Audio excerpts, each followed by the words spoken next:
remember myself out of the Nintendo Kyoto office, speechless. And I must have cried, probably, I don't remember, looking at the sky and trying to process what we were able to do.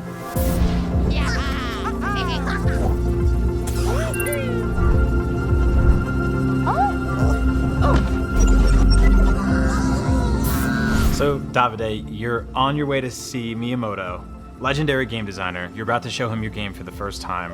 What's going through your head? A lot of things, I will say. He's the designer that inspired my whole career.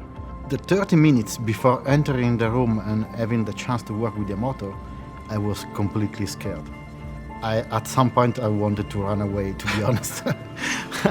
But we did work so hard to prepare this prototype for Nintendo that I wrap up my courage and I said, okay. So you have this battle inside you between being a fan and being a professional, Absolutely. and then the professional wins. Yes, at some point I remember looking at him and he had those white, pure socks with a sort of red lantern drawings on it, and I got like frozen for like 5 seconds, and finally I got back to me and I started to present the game again. So you got distracted by his socks? Yes, completely. He's a legend for me. And I got distracted by these small elements on his super white, pure socks. And yes, I was completely distracted. The first time we proposed the prototype to Miyamoto, we had only 3 weeks and a half to come up with the playable prototypes because we truly wanted to show him gameplay and not just word. He said, I'm impressed. Wow. And he kept asking, where do you get Mario and Luigi to have it in your prototype? And I said, no, we reworked them from scratch. Model, rig, animation, everything. So in 3.5 weeks, you built a video game prototype and your own custom Mario and Luigi 3D models that you put into the game. You brought them to the guy who created Mario and Luigi, and he was impressed. Yes, and I remember myself out of the Nintendo Kyoto office, speechless. And I must have cried, probably, I don't remember, looking at the sky and trying to process what we were able to do.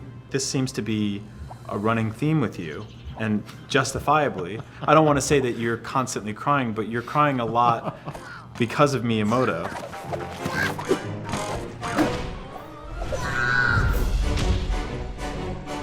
So now you had this tremendously powerful moment at E3. I think when people got to know you for the first time and got to see your game for the first time, where Miyamoto took the stage and you started crying. And it was this powerful moment where I think every single person realized that behind every game designer is a heart and a soul and a person. There's someone who's really there. Tell me about what that was like for you. Yeah, when we had those small leaks just before the convention and the player reaction were not super positive, it was very discouraging for the team. It hurt the morale a lot.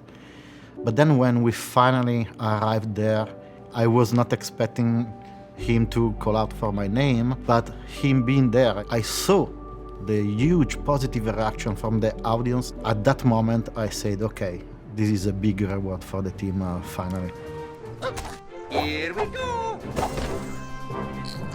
Obviously, Mario games are known for their verticality, and we got to see a little bit of it there, but you didn't have the character just jump up with a button. He was sort of assisted. Yes. And how did you kind of come up with that instead of just go, Rabbid Luigi can jump here?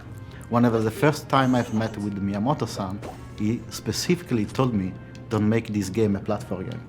Don't make Mario jumps normally. Basically, you are moving a cursor, you are not controlling Mario directly, but at the end it's very cool because it's translated in the rules of our game. How did you feel when Miyamoto gave you that challenge? Was it like sort of an art teacher saying you can only draw with your left hand? Honestly, I was so amazed that Miyamoto gave me a chance that I didn't care much. So Miyamoto told you from the start, I don't want you making a game about Mario jumping. That's my jam. You got to do something new. And then you brought in guns. Yes, and it was, of course, not an easy topic, but we used common sense. We said, as this will be the only and the first game with Mario, with weapons. We should come up with something which is colorful, joyful, not scaring at all. By the time we went to Kyoto proposing the weapons, we got the approval from Miyamoto the very first time. You got the approval for Mario to have 270 something guns from Miyamoto, the creator of Yes, Mario, on the absolutely. first time. Absolutely. Every time you are proposing something crazy to Nintendo, they are quite open-minded, but you need a good justification and a good logic to create something in the Mario universe. So let's take a look at some of the weapons in this game, because I saw us sort of cycling through a bunch of them here. We have two type of main category, primary and secondary, but then we have different weapon for all the characters, and each weapon comes with different super effect. Is that sort of a Sam Fisher tactical rubber ducky? Yes. Good. Definitely. Every game needs one of those.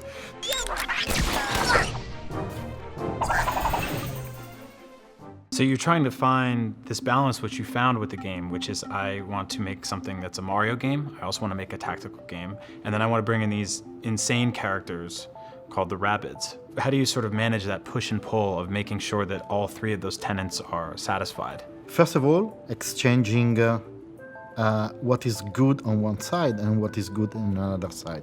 How cool it could be if the Rabbids can learn throughout the game to become heroes, and Mario can learn from the Rabbids to crack a joke. So you have this sort of like buddy cop story between a plumber and an insane psychotic rabbit, but at the end they learn from each other.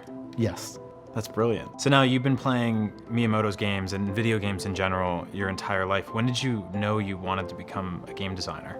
I was very young, and I was going on a public transportation in Milan, and I saw a young boy playing with a Game Boy. He was having the most fun day of his life because he was keep laughing. I don't remember the game, and I said, how cool it could be to be the guy that built a game that makes other people laugh. So you saw a little kid happy and you said, I want to be able to create the that same, joy in the yeah. world. That's beautiful. Yeah, because when you are developing games, and this is not true only for me, but for the majority of the people developing game, it's because you want to make other people happy. So what do you say to somebody, a young kid, a young boy or girl who wants to become a game designer one day, who wants to be inspired to be the next Miyamoto or Davide Soliani? Keep working really hard and never give up on your dreams. Davide, thank you so much Thanks a lot, for joining Brian. us here at IGN.